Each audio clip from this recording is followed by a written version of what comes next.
Buddhaghosa has a striking metaphor for the practice of Vipassana. He compares it to a silversmith who is drilling a hole in a gem.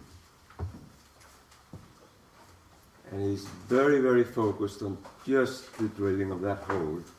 And he's less focused on the gem, although he cannot help being very aware of the gem as well. But that's not his focus point. His focus point is that tiny hole he's drilling in the gem. There are these two modes of the attention it can center in on the content of the experience, or it can sort of decenter and focus on the process of the experience. And it is in the process of the experience, the insight into rising, becoming otherwise, and ceasing of the experience is possible.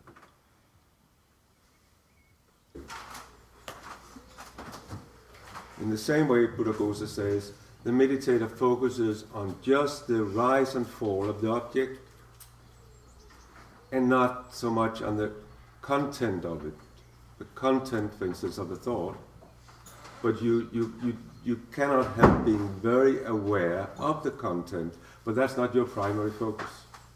Primary focus, and that is just the rising phase, the changeability of the thought, and the passing away.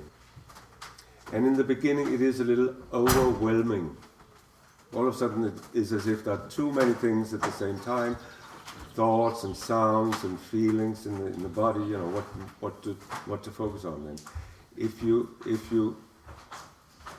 you become confused, go down to the breathing. Just let go of everything and go down to the breathing.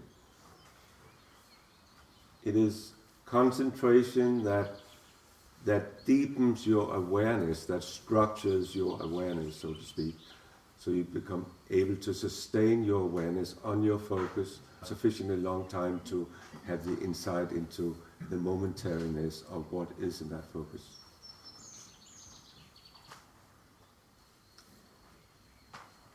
And in the beginning it is helpful to apply mental notes, and you can make your own mental notes. It has to be concise, suitable to repeat with the inner voice of the mind, and it has to refer to the reality of what is in that focus.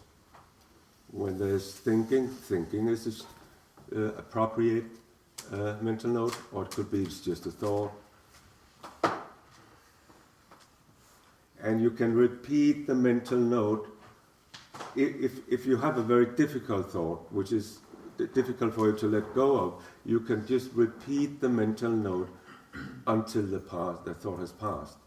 But be aware of that sometimes one reason why a difficult thought persists is because you're not paying attention to the feeling it activates in you. And that's a different focus. You know, feelings we experience in the body, they're processes in the body. So sometimes we can sit for a long time and meditate on worrying or fearing or whatever, and then neglecting the feeling the thought is activating. And it's very important to be aware of the feeling, because it's the feeling that conditions our reaction. Is it a negative, unpleasant feeling? That conditions our condemnation, our aversion. If it is a pleasant feeling, that conditions our attempt to hold on and cling.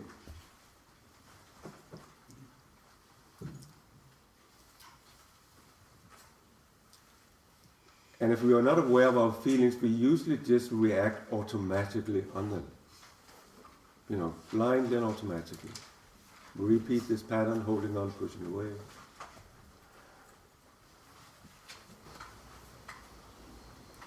Take care also to investigate the sense of the meditator or the sense of the thinker. We construct like a spot somewhere in the back of our mind where we sort of evaluate the meditation and analyze it and so on, without investigating that this is just another thought, should be investigated. So, if you don't investigate this evaluating thinker thought in the back of your mind, you may think a little negatively about your meditation, you may criticize your meditation, and this is an unpleasant, it has an unpleasant feeling tone, and because you're not aware of this process, you react on the automatic and condemn it. And this is the attitude then to your meditation. Now you're being aware of it. And of course it colors it blocks your insight actually. So you should investigate from time to time the attitude or the feeling tone. Is there any feeling tone, and is there any reaction to that feeling tone you have neglected? Some people have problems with being in contact with these qualities of feelings in the body, because one way to deal with unpleasant feelings over time is to sort of neglect the body. So some people they have difficulty actually having a sensitive inner sense of the body. It's a typical way to manage stress, just cut off your bodily awareness. And one way to become sensitive to the inner sense of the body, again, is to breathe deeply, to get the breathing down. Deep inhalation will give you a good contact to the inner sense of your body, and thereby also a good contact to whatever feelings you have. It's not so difficult to distinguish between pleasant and unpleasant sensations in the body. More difficult it is than to identify the specific emotion I'm experiencing right now. It's a very feeling managing technique to know what you're feeling. And it's very helpful to identify the feeling and use it as a mental note. So there's impatience. And you use the mental note as a crosshairs for your attention to aim on the reality of impatience. So how does impatience feel? What does it feel like? You focus in on it. You use the mental note to sharpen your awareness exactly on where and how in the body do I feel impatient right now.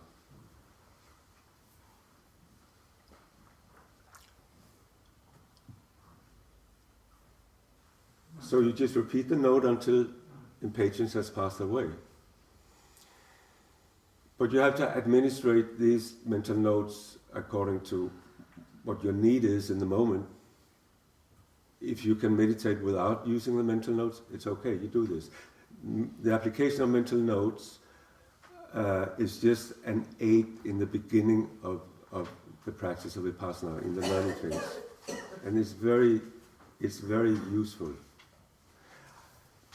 And as I said before, this practice originated with Mahasi Sayadaw. So I'll just give you an example of how he understands the application of mental notes. He says, when you stop walking, stopping. When you stretch the hand, stretching. When the hand touches the cup, touching. When the hand takes the cup, taking. When the hand dips the cup into the water, dipping.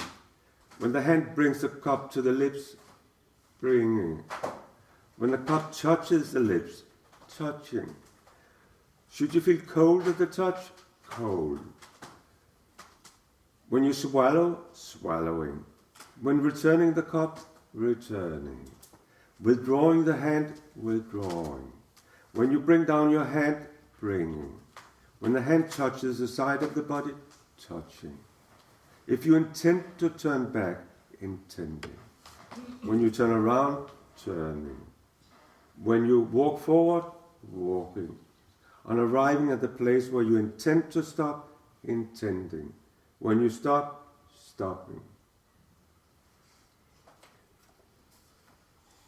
You don't have to apply notes the same way he does. But you can do it occasionally, intermittently, especially when you are in doubt of where your focus is. The mental note is very effective to structure your focus point, and to prevent that you do two things at the same time. So when I'm swallowing, it's very.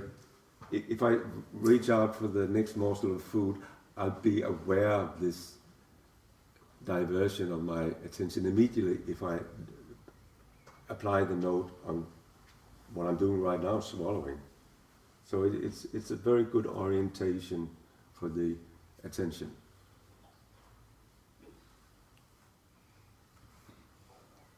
And whenever you become overwhelmed, then go back to the mental note. So there's one focus point at a time. Which one is it right now? Okay. And another thing you can do when you get overwhelmed, notice how it has changed your way of breathing. You probably breathe higher and faster. And that is the body's indication of non-acceptance. So one way, the shortcut to acceptance of this turmoil is to relax in the situation. And the way to relax, get the breathing down. You cannot relax without breathing in a relaxed way. So get your breathing down. And just as the silversmith is focusing in on the drilling of the hole, in this very, very costly gem he's drilling, he's really being very, very attentive. We should be very, very attentive to the momentariness of what we're focusing on. The content of the focus is not that important. The important thing is its momentariness. The insight into anicca, which is the entrance into the realization of our mental and physical continuum as a stream of reality. So we're entering the stream, we're trying to enter the stream now. And the door is the rising face of every phenomenon. There's a sound, try to be with the sound immediately. And there's a sensation in your body, try to be with the rising face of the sensation immediately. Then you're thinking about that sensation, try to be with the rising face of the thought immediately. That is choiceless awareness. And as our insight into momentariness deepens, the understanding of dukkha becomes apparent as well. And as the insight to anicca, impermanence, and dukkha, potential, suffering becomes evident, the insight into no core self and no self becomes apparent. And just so you don't forget to be aware of the feeling tone of your experience at any moment, you can remind yourself by asking, so what do I feel right now? What do I feel right now? And in order to know, you have to scan your body. Where and how in the body do I have this feeling right now? And as I said, it's not difficult to distinguish pleasure from displeasure. It's more difficult to know exactly the quality of the emotion. Is it impatience? Is it restlessness? Is it aversion? Is it frustration? Is it powerlessness? Is it sadness? Whatever. In the Abhidharma, the perceptual impression is like pressing the juice out of a fruit, and the feeling is like tasting the fruit. So we're not aware of the nature of the feeling, the quality of the feeling. It is like eating without knowing actually what you're eating, without knowing what the food tastes like.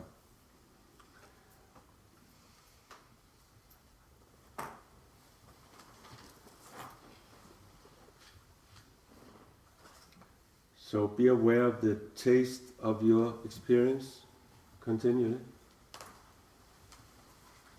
And be also aware of that there are neutral feelings. Neutral feeling we tend to ignore, to neglect. We tend to neglect the experience that activates neutral feelings.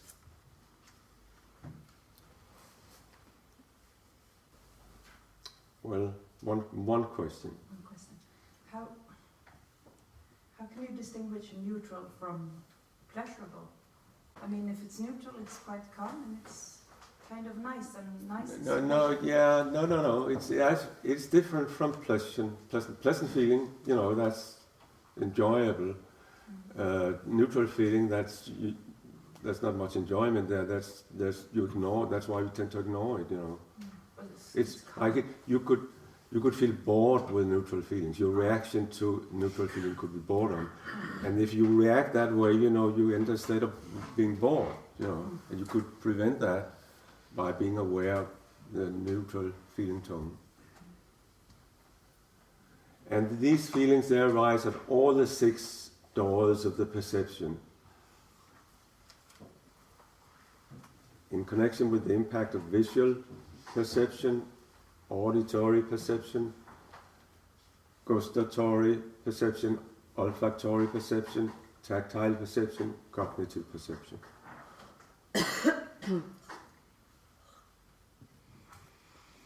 So there are actually 18 kinds of feelings, of Vedanas.